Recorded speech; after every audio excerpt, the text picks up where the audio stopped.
are certificates important?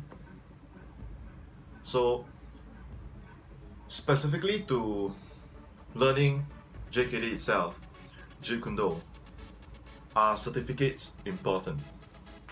So I live in Singapore, where if you want to teach or if you want to work at certain places to teach your craft, most of the time you're going to need certificates, right? Such as first aid, right? You need to be certified in first aid. If anything happens to your student, right, you want the organization to know that you are equipped with the basic skills to handle all these things, and that's why they will be assured to hire you, right? They don't want to hire any random person with none of this assurance. So the key concern here is assurance and certainty. That's when you need certificates. How about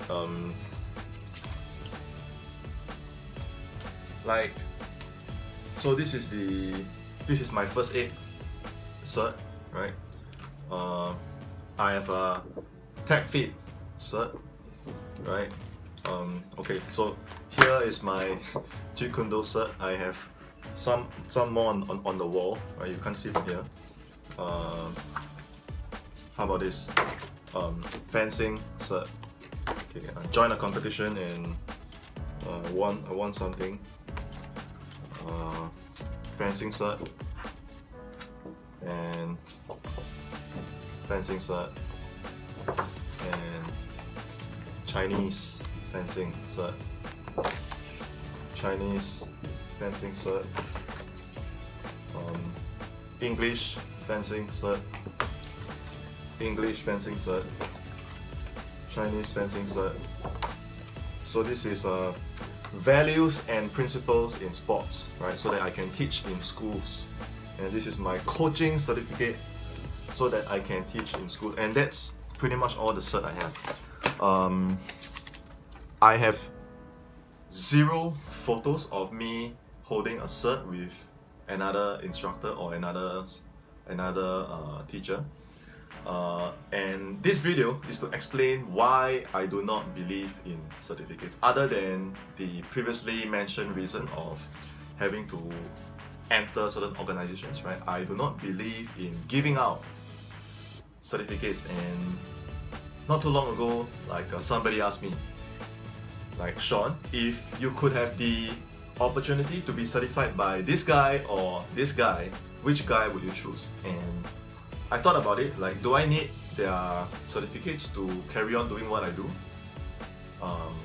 And the answer was no. So, and then I asked myself again, if people come to me because I'm certified by another person, then where is my own value? Because is the person coming to me because of what I have to offer, right? The value that I can bring to that person, the result that I can guarantee, the result that I can bring to your training, to your life. If you cannot see that, right? If you cannot see that from what I do, you can't get that from my website, my blog, my videos, right? The content that I put out online. You can't get that from my classes. You can't get that from training with me. Then can I ask you, how is this going to help? If you come to me because I was certified by this guy and this guy, well, then maybe you should go and train directly with that person, right? Because I'm not this guy. Now, is it possible that this guy has transferred some of his understanding and skill to me, right? Like, such as my mentors, right? Like for example, I am certified by my mentor, Mark Stewart in JKD. But people don't come to me because I'm certified by him, right? They come to me because I learn from him and I'm able to carry on that value and pass that value on to my students. They don't come to me purely because I'm certified by that, right? And I understand sometimes you want to be acknowledged, right? That I have been trained, I've been formally trained by so and so. And that is important because I know that in some cases, if without that cert, and then you say that, oh, I'm certified by this guy, and afterwards, people say that where's your proof? And then you got nothing to show for it. So is that the time to whip this out, right? Yeah, so it's important, right? So I can give up certificates for documentation purpose, right? As proof that you really did show up and train and you acquire all these things, so yes. But I don't believe in certificates when it is purely about just that. I've been certified by this guy and that's it, right? I don't want my cert to stand out, right?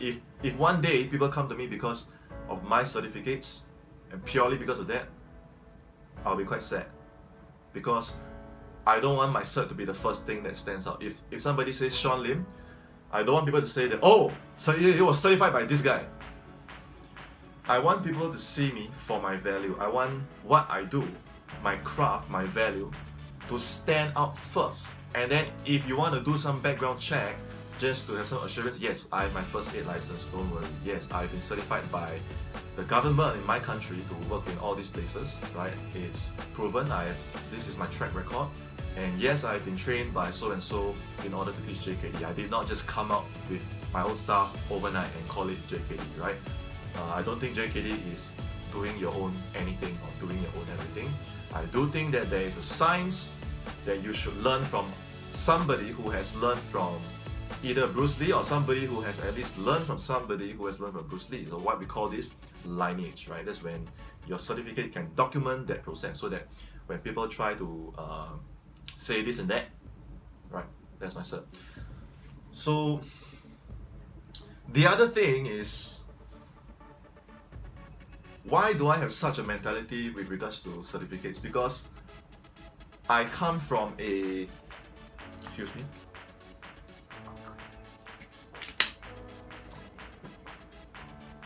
I come from a sport background, athlete. I played badminton for more than 10 years, right? Since I was 9-10 years old, right? So actually almost 18 years really. So badminton is a sport where, as an athlete, this one doesn't help you to hit the shuttlecock, right? Only your skill and your racket on that day helps you to hit the bird or the shuttlecock. Your certificate, certified by which coach and which coach, nobody cares. Your opponent doesn't care, the scoreboard doesn't care. I have also practiced Muay Thai for 3 years during my university days, right? Nobody cares who were you certified by, because you step into the ring, your skills all speak for itself. On the other hand, if you go and do all this sport, right? You play badminton, you do Muay Thai, and you say that, oh, I've been certified by this, and then you step into the court, you step into the ring, everything is going to show. That's why it's more important to focus on your skill, focus on your understanding, and let your work speak for itself rather than have your certificate stand out first, right? I think it's 2018, people are looking at what you have to offer, what is your skill set, what is the value that you bring, and your certificates just take a supporting role to that, right? So that's just my point. And last thing that I want to say is, with regards to certificate, right? So we have, I told you about badminton, I told you about Muay Thai, and I also fence, right? I'm also a fencer, and when I fence, do you think people care about who I'm certified by? Because your skill needs to be maintained on an ongoing basis. The day you start training, the day you stop training, and the day you let yourself get out of shape, and the day you don't maintain your skills, you are human, I'm human, we will start to experience decay of our skill. So it doesn't matter if you're certified now. If 5 years after being certified you don't maintain, then you're probably going to lose most, if not all of your skill, right? So your work, your craft, your improvement, your understanding needs to be done, right? Not just only maintained, but it needs to be improved over time, right? And if you don't maintain your skill, okay, like for example, I know when I stop training, I don't maintain my stamina, I don't refine my reflexes. I know for sure, okay, one of these days, any novice, any amateur can just kick my ass immediately, right? So your certificates should not give you this idea that you have arrived. The day you stop training, the day you stop arriving, right? You're only as good as your next training session. You're only as good as your next dose of effort. So get certified, yes, okay, but just bear in mind that your skill needs to always improve. It's an ongoing process. You do not really arrive, right? In fact, the moment you get certified, is that an achievement? Is that a nod of approval? Yes.